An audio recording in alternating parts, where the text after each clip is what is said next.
There is ample evidence that mail order can be a way to riches, and Joe Karbo has carefully cultivated that image.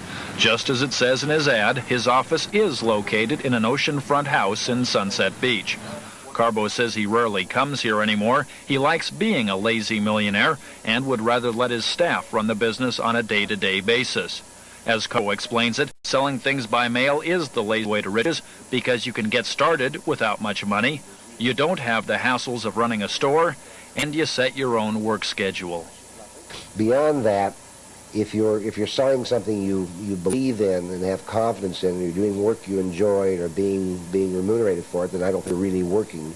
I think you're having some fun.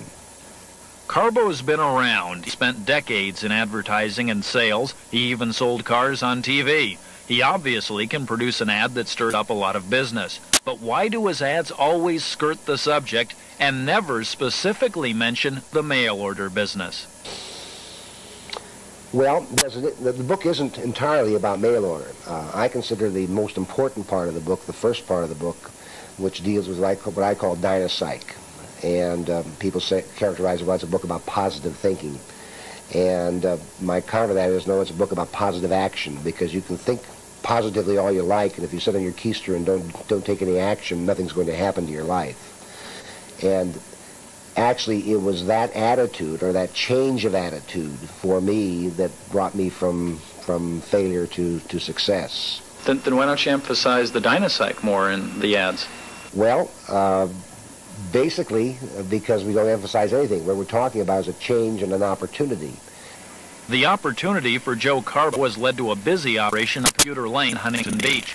42 people here process the mail orders, sometimes as many as $70,000 a week, he says. Karbo makes a point that he had made big money in the mail order business before he began selling the Lazy Riches book in 1973. But nowadays, Lazy Riches is the bulk of his business, as much as 90% according to his controller. In his ad, Karbo declares he doesn't need any more money, but he sure makes a lot of it, telling others to do the same thing he does.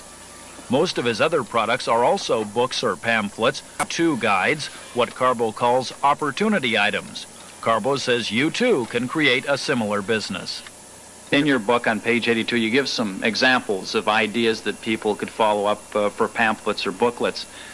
And some of the ideas for books are prospects for trade with Russia and China, brainwave control, biological rhythms, quasars and pulsars.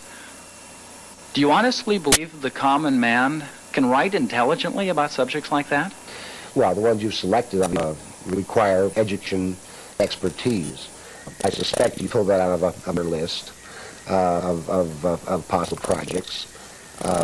I think almost anybody can form themselves and become an expert in an area that interests them.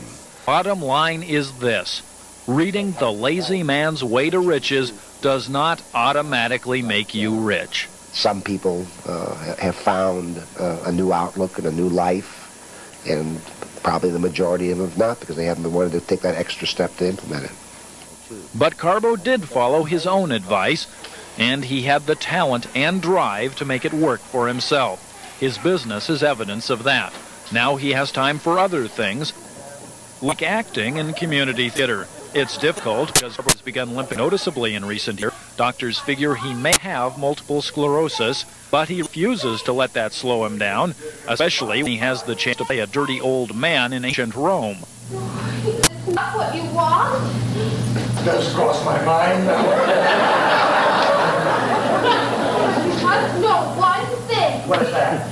Though you have my body, you shall never have my heart.